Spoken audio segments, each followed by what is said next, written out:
They say life can change in a single moment. For me, it was exactly 9:03 a.m. on my birthday. The email pinged onto my screen with all the ceremony of a junk mail advertisement. One look at the subject line, meeting with HR and management, 9:30 a.m., conference room C, made my stomach drop to the soles of my shoes. No context, no pleasantries, not even a half-hearted "Happy Birthday, Meredith" tucked at the end. Just cold logistics on a day I'd already been dreading in ways I couldn't explain. As I stood from my desk, straightening my blazer out of habit more than vanity, my gaze caught the espresso machine humming by the break area. It still bore the brass plaque someone jokingly called Rachel's Coffee Bar, a small nod to a battle I'd fought and won when no one else bothered. That machine had seen more honest confessions and nervous brainstorming sessions than the HR department ever did. But like most of my contributions, it had faded into the background, as though it had always been there without effort. Walking toward conference room C, the autumn sunlight filtered through the tall windows, bouncing off polished floors.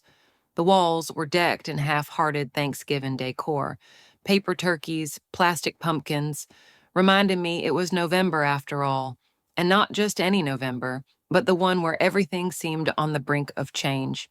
I passed the framed photo of last year's product launch, a celebration I had orchestrated from the back room while Gerald Tate, my boss, soaked in the spotlight. I reached the conference room door and paused, inhaling slowly. It smelled faintly of brewing coffee and the metallic tang of toner ink, the scent of a life built on early mornings and late nights. For a brief moment, I wondered if anyone had bothered to remember that today was my 15th anniversary at Ashford and Wells, too. I pushed the door open. Inside, Linda Brooks from HR sat at the far end of the table, her expression frozen somewhere between sympathy and detachment. Gerald Tate lounged in a chair beside her, hands steepled, looking like a bad imitation of a courtroom drama villain. Neither rose to greet me, neither offered a smile. "Meredith," Linda began, smoothing the folder in front of her as if it might bite. "Thank you for coming. We won't take much of your time." Gerald cleared his throat, adding with false gravitas, "After 15 years of dedicated service, the company has decided to terminate your position as part of our strategic realignment." Strategic realignment. I almost laughed, not out loud, but deep enough that it tightened my chest. 15 years of missed birthdays, skipped anniversaries, late-night project rescues, reduced to a buzzword that would fit neatly into a shareholder update. Linda slid a manila envelope across the polished table toward me, her manicured nails catching the light. "Inside, you'll find the details of your severance package, 2 weeks' pay for every year of service, continuation of health benefits for 60 days, and access to outplacement resources." I looked at the envelope, then at Gerald. His eyes darted away, unable or unwilling to meet mine. I smiled. Not the brittle smile they were probably expecting, but something softer, steadier. "I respect your decision," I said, my voice even, almost kind. Linda blinked, caught off guard. Gerald shifted uncomfortably in his seat. "We'll need you to return your badge and laptop by the end of day," Linda said quickly, as if reading from a checklist, "and to clear your desk by 5 p.m. "Of course," I replied, rising slowly from the chair. I gathered my purse, leaving the envelope untouched on the table for a moment longer than necessary, just long enough for the silence to thicken. As I reached the door, I turned back once, offering them both a single nod. "Thank you for the opportunity." And I meant it, not because I was grateful to be discarded so impersonally, but because I had already made peace with this moment months ago in ways they couldn't possibly imagine. I walked down the hallway with measured steps, my heels clicking against the marble floor. Around me, the office buzzed with life as if nothing extraordinary had happened. Laughter drifted from the marketing department. Someone wheeled a cart of Thanksgiving treats toward the break room.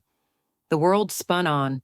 At my desk, a small cluster of coworkers hovered nearby, awkwardly silent.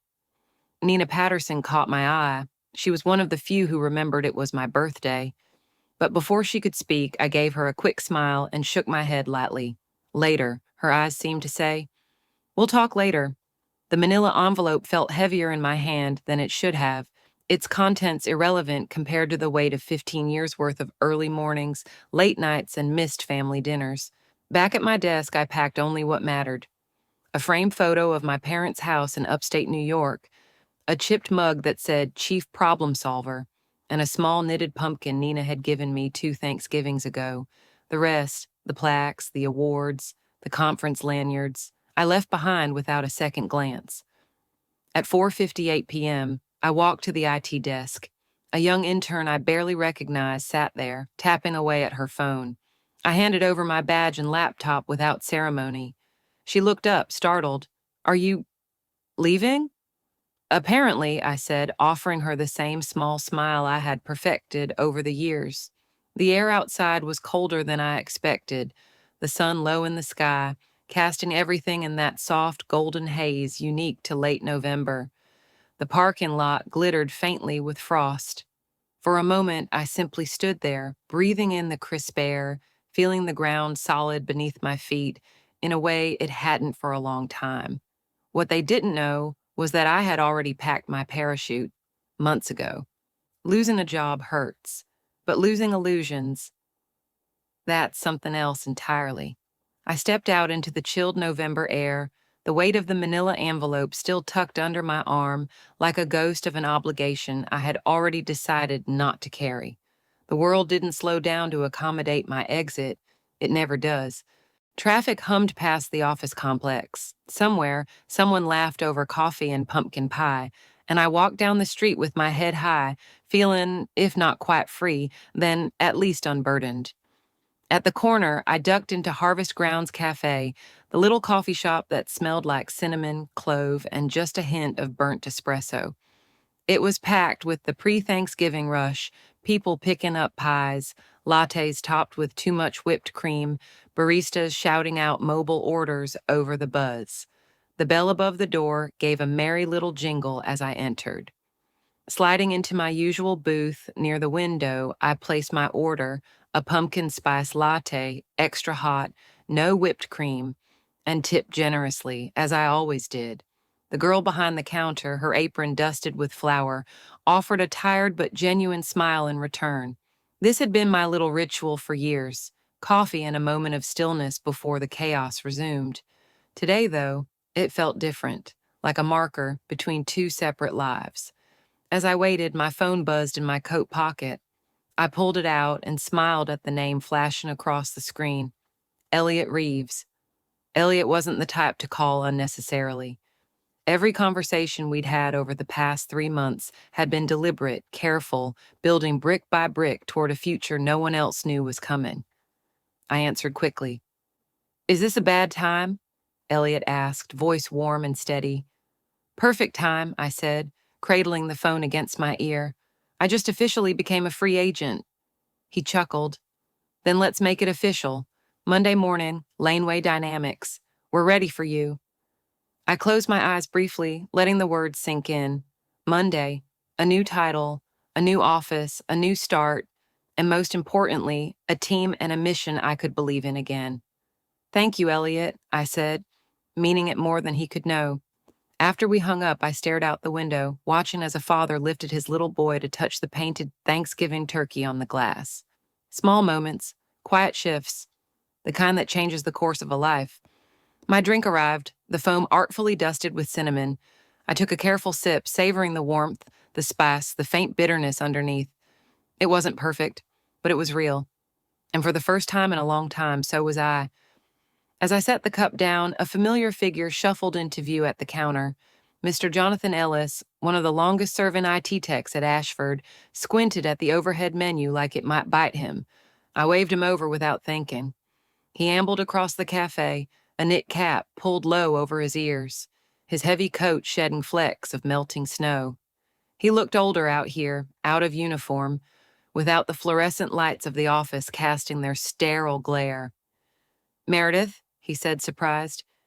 "Didn't expect to see you here." I shrugged, offering the seat across from me. I could say the same. He lowered himself into the booth with a grunt. "Got out early. They're shutting down for the holiday. Figured I'd treat myself to something better than break room coffee." We shared a wry smile, the kind forged from years of surviving bad meetings and worse management. For a few minutes, we talked about nothing, the weather, the traffic, the ludicrous price of pumpkin pies this year.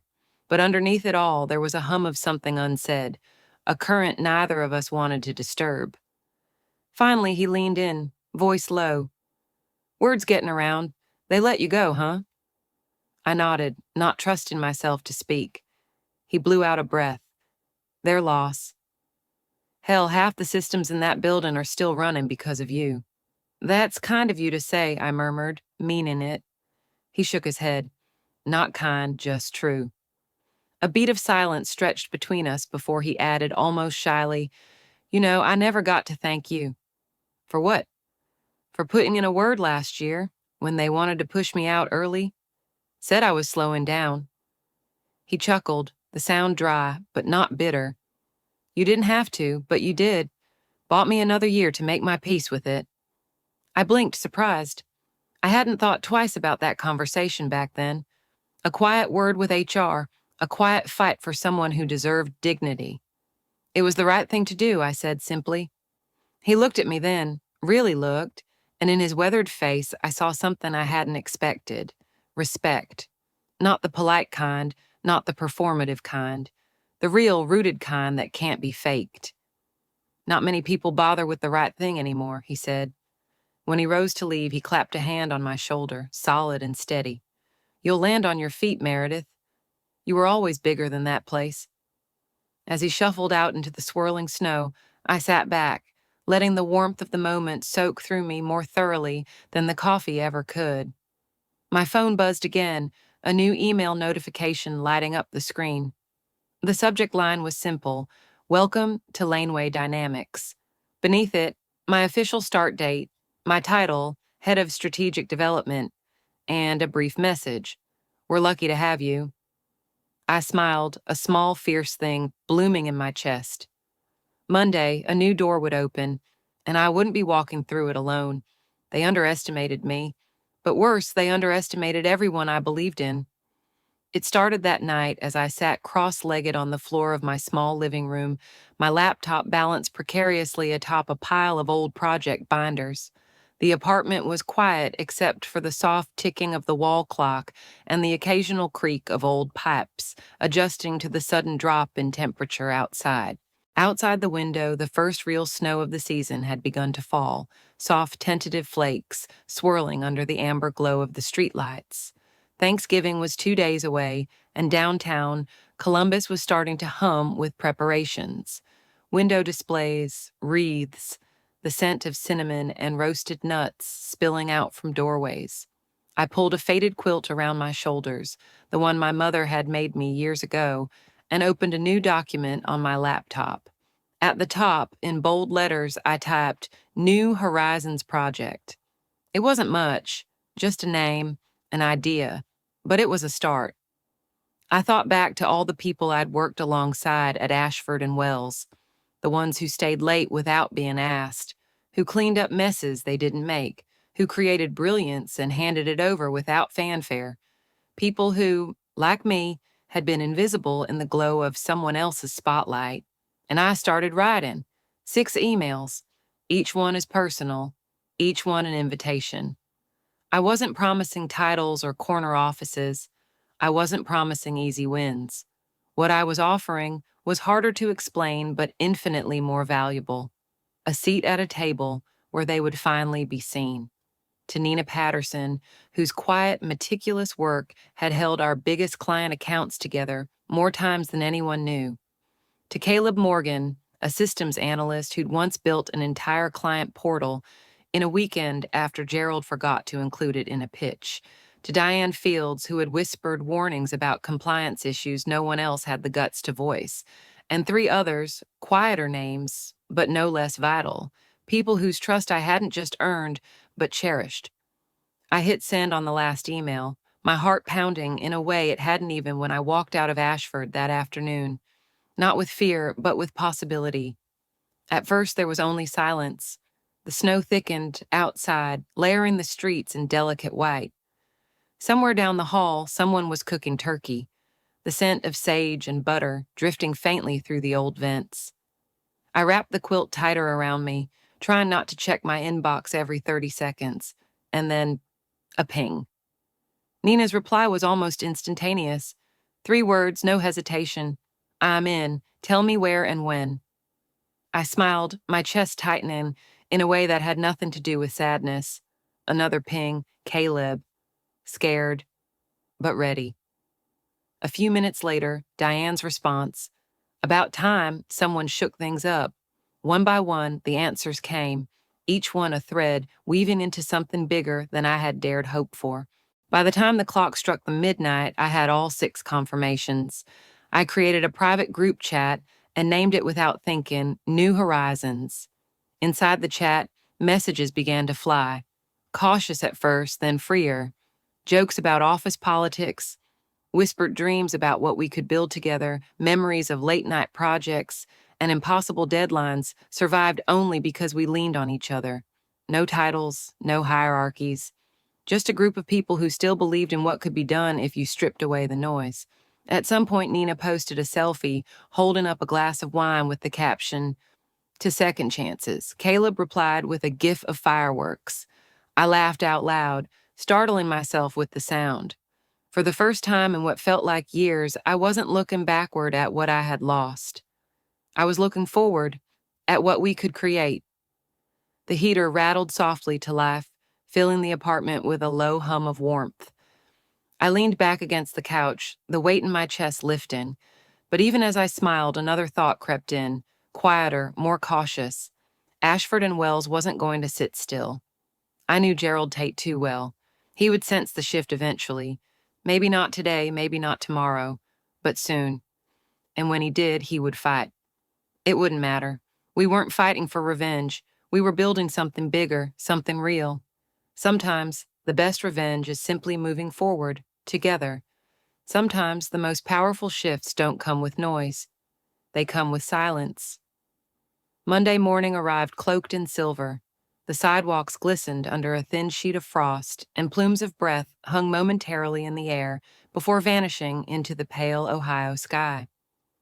I stood outside Laneway Dynamics' downtown building, feeling the weight of anticipation settle in my chest. Not heavy, but real, like the first breath before a long, awaited speech. Inside, everything gleamed. Polished glass doors, sleek metal fixtures, a minimalist lobby tastefully adorned with wreaths and snow-dusted pine cones. A receptionist with a cheery, "Happy Holidays" handed me a visitor badge, but it felt almost unnecessary. I was home already. Elliot Reeves met me by the elevator, offering a wide smile and a handshake that felt more like a pact. "Ready to build an empire?" he asked. "More than ready," I said. Upstairs, the conference room was a hive of quiet energy.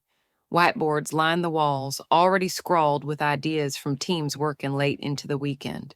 Plates of deli sandwiches and giant thermoses of coffee sat in the corner, a makeshift offering to the gods of innovation. Nina was there, settling into her seat with a laptop and a smile that spoke volumes. Caleb, leaning over a schematic with 2 of the engineers, caught my eye and gave a subtle thumbs up. Diane arrived moments later, a thick binder tucked under one arm, her eyes sharp and focused. This wasn't Ashford and Wells. No one here was waiting to be told what to do. They were already doing it, thinking, building, challenging. I opened the meeting with a simple slide. New Horizons Strategy Phase 1. There were no titles on the slide, no jargon. Just a map, literal and metaphorical, of where we wanted to go. The plan was clear. Focus on client needs, not company ego. Prioritize transparency. Deliver faster than anyone else, and smarter. As we worked through the morning, bouncing ideas, challenging assumptions, refining strategies, the atmosphere crackled with possibility. There was laughter, there were disagreements, but there was also respect, the kind that had been missing for far too long in my previous life. Around mid-morning, my phone vibrated softly. A message from an unknown number. "Marilyn Foster here. Could we meet today?" Quietly. I blinked, my heart picking up its pace. Marilyn Foster, CFO of Vander Tech, one of Ashford's crown jewel clients. If she was reaching out directly, it meant something seismic was brewing. I showed the message to Elliot, who only raised an eyebrow and said, "Take the meeting." At 2 o'clock sharp, I found myself seated across from Marilyn at a small cafe 3 blocks away. She was poised, polished, but her expression was serious in a way that set me immediately on edge. "I won't waste your time," she said, cutting straight through the pleasantries. "We're considering a shift. Vandertech needs more than a vendor. We need a partner." I kept my face neutral, my pulse thundering in my ears. "You built the systems we relied on," she continued. "You were the one translating our needs into action. We didn't realize how much of it was you until now." Her mouth twisted slightly, as if admitting failure tasted bitter. I said nothing, letting the silence fill the space between us. "We're exploring options," she said finally. "If you're building something new, Meredith, we want to be a part of it." The magnitude of her words didn't fully register until later, when I was walking back to Laneway, boots crunching over fresh snow. This wasn't just about a few disgruntled employees leaving Ashford anymore. This was about a tectonic shift, one Ashford hadn't even noticed yet. Back at the office, Elliot pulled me aside. "How'd it go?" he asked, eyes gleaming with the kind of cautious optimism that only leaders who had fought hard to get where they were knew how to wear. "They don't just want a new contract," I said, still marveling. "They want a new future." He grinned. "Good, because so do we." That night, as I sat in my new office, a real office this time, with a door and a window, and my name etched discreetly in gold on the glass, I opened my laptop and typed 3 simple words into the New Horizons chat. "First client incoming." The responses lit up in seconds. Cheers, gifts, Nina's stream of celebratory emojis, and beneath all of it, an undercurrent of something more powerful than excitement: belief. Ashford didn't even realize the ground was shifting until it was too late. Ashford had always looked bulletproof until the cracks started from within. It began slowly, almost imperceptibly, like hairline fractures creeping through a wall that had looked solid for so long no one thought to question its strength. From the outside, Ashford and Wells still projected the image of polished confidence: glossy newsletters, cheerful corporate videos, press releases filled with hollow words about growth and innovation. But on the inside, the seams were pulling apart. The first real blow came on a bright December morning, just days after my meeting with Marilyn. I sat in the main conference room at Laneway, a deli sandwich in one hand and a thick folder of notes in the other, when Elliot strolled in, his smile wide and a little wild. "They signed," he said simply. The room exploded into cheers. Marilyn had moved fast. Vandertech was ours, officially, legally, irrevocably. They'd ended a 15-year relationship with Ashford and Wells in favor of a team most of them had never even met yet, all because they trusted the woman who had once been treated as background noise. We celebrated with coffee and leftover Thanksgiving pies someone had brought in from home. Nina organized a haphazard toast, raising a paper cup filled with lukewarm espresso. "To New Horizons," she said, grinning. "To build something real," Caleb added, bumping his cup against mine. I lifted my own cup, feeling the weight of the moment settle deep in my bones. For so long, I had equated success with surviving, getting through another quarter, another project, another slight unnoticed by anyone who mattered. Now, success looks different. It looked like this: a handful of people who believed in something bigger than themselves, bigger than ego. That afternoon, Diane stopped by my office with a curious glint in her eye. "You'll want to see this," she said, holding out her phone. It was an internal memo, leaked by a sympathetic friend still at Ashford, effective immediately. "Gerald Tate is suspended pending leadership review. Interim management to be announced." I stared at the screen for a long moment, the weight of what it meant washing over me in slow, powerful waves. Gerald was gone. The man who once told me in a quarterly review that my skills were valuable but not leadership material had been quietly ushered out by the same machine he thought he controlled. Diane dropped into the chair across from me, shaking her head with a wry smile. "Turns out when you cut out the heart of an organization, the rest doesn't beat so well." I chuckled under my breath, not out of spite, but out of something closer to amazement. It hadn't taken scandal or sabotage to topple Ashford's carefully curated image. It had taken silence. Silence from the clients who didn't call back. Silence from the employees who quietly updated their resumes. Silence from the market that no longer saw Ashford as the safe bet. The next day, another message came through the New Horizons chat. A screenshot from LinkedIn. A mid-tier client was officially posting an RFP, one they normally would have auto-renewed with Ashford without blinking. Now they were shopping. By Friday, Caleb forwarded an internal email from a friend still at Ashford. Leadership had mandated daily morale meetings, mandatory attendance, and a new employee appreciation initiative that felt hollow and desperate. "They're scrambling," Nina said, a little breathless with disbelief, as we huddled around my office screen, watching it all unfold. "They're realizing what they lost," Diane added, her voice softer, tinged with a note of sadness. Maybe. But part of me knew it was simpler than that. They hadn't just lost me. They had lost the trust of the very people who kept the wheels turning. And trust, once broken, was almost impossible to rebuild. That evening, I sat at my desk long after everyone else had gone home. Outside, the streets were dusted with snow, Christmas lights blinking gently in the windows across the street. I opened a blank document and began drafting a letter, not to Ashford, not to Gerald, but to my team. A simple manifesto, a reminder of why we were here. "We are not building against anyone," I typed. "We are building for something." I was halfway through when my phone buzzed again. An unknown number. I hesitated a beat before answering. "Meredith," the voice said. Familiar, unwanted, Gerald Tate. "Can we talk?" he asked, sounding smaller than I ever remembered him being. There was no apology in his voice, no acknowledgement of what had passed between us. Just desperation, cold and naked. I didn't answer right away. I let the silence stretch long enough that he cleared his throat awkwardly. "I think we could find a way to collaborate," he said finally. Make this transition easier." I smiled, a slow, private thing he couldn't see. That night, an email arrived. "We need to talk." From Gerald Tate himself. The best victories aren't shouted, they're lived quietly, with grace. The world outside was a swirling ballet of snow and light. December 20th had settled over Columbus like a thick, soft blanket, muffling car horns and footsteps alike. From my corner office window, I watched the city breathe. A living, glowing thing adorned in strings of white lats and storefronts decked out in green and gold. Inside Laneway Dynamics, the energy was different, quieter than the day we signed our first big client, but richer somehow. There was a stillness to this kind of success, a sense of something solid, like the earth had shifted slightly under our feet and left us standing stronger than before. Downstairs, the small auditorium buzzed with low conversation and the soft clink of coffee cups against saucers.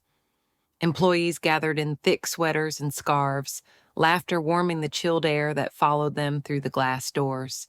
It smelled of cinnamon sticks and fresh brewed coffee, and a faint note of pine from the massive tree someone had wrangled into the lobby last week.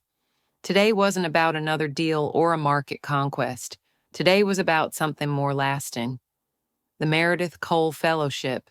The name still didn't sit easily on my tongue, but when Elliot had proposed it, when the board had voted unanimously, clapping each other on the backs like proud parents, I hadn't been able to say no, because it wasn't about me, it was about them, the ones who came next. I stood near the back of the room, letting the gathering swirl around me without stepping fully into it. Nina spotted me first, weaving through the crowd with a to-go cup in each hand. "You need this," she said, thrusting one into mine with a grin. "You're a saint," I replied, inhaling the rich, spicy aroma of eggnog latte. Caleb joined us a moment later, slipping off his gloves and stuffing them into his pockets. Diane wasn't far behind, her arms full of folders, and her smile tugging a little at the corners, like she was trying not to show just how proud she was. When Elliot stepped up to the small podium at the front, the room quieted almost immediately. He didn't read a speech. He didn't unfurl some grand vision. Instead, he told a story, simple and unadorned, about a woman who had chosen to build instead of destroy, to lift instead of tear down. About how, sometimes, the greatest legacy isn't built in boardrooms or on balance sheets, but in the quiet moments when you choose to believe in someone before they believe in themselves. When he finally gestured for me to join him on stage, my knees wobbled slightly, but when Nina caught my eye and Caleb gave a small nod, I remembered. I wasn't standing up there alone. I kept my remarks short. I spoke about gratitude, about second chances, about the importance of choosing kindness even when, especially when, it's not required. I didn't mention Ashford. I didn't need to. We were already living proof that real leadership wasn't about power. It was about presence, about leaving spaces better than you found them. Later, as the ceremony wound down and the crowd began to break apart into smaller laughing clusters, I slipped back into my office upstairs. The warmth and noise faded behind me, replaced by the familiar hush of my own heartbeat. On my desk, among a stack of congratulatory notes and neatly wrapped holiday gifts, lay a small envelope with no name on it. Inside was a letter, handwritten in careful, slightly shaky script. Meredith, I heard about today's announcement. I just wanted to say thank you. You probably don't even remember, but you once fought for an old IT guy when no one else would. You gave me more than extra time on the payroll. You gave me dignity. I'll never forget that, minus Jonathan Ellis. I sat down slowly, the paper trembling slightly between my fingers. I remembered.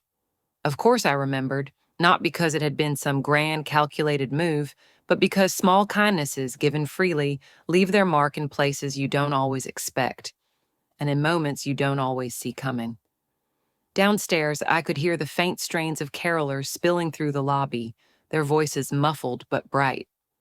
Nina popped her head into my office. Hey, boss, Marilyn just confirmed. She's introducing us to 2 more potential clients after the holidays. I smiled, tucking the letter carefully into the top drawer of my desk. Good, I said, because we're just getting started. As the snow fell heavier, I closed my laptop, knowing the next chapter of our story was just beginning. And this time it was ours to write.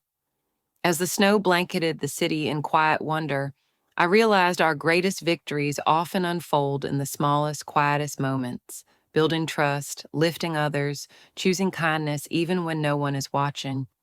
These are the true milestones of a life well lived. Like a lamp glowing softly in a window on a winter night, even a simple act of goodness can light the way through the darkest paths. So if this story found a place in your heart, perhaps today is the perfect day to pass a little warmth along to someone else.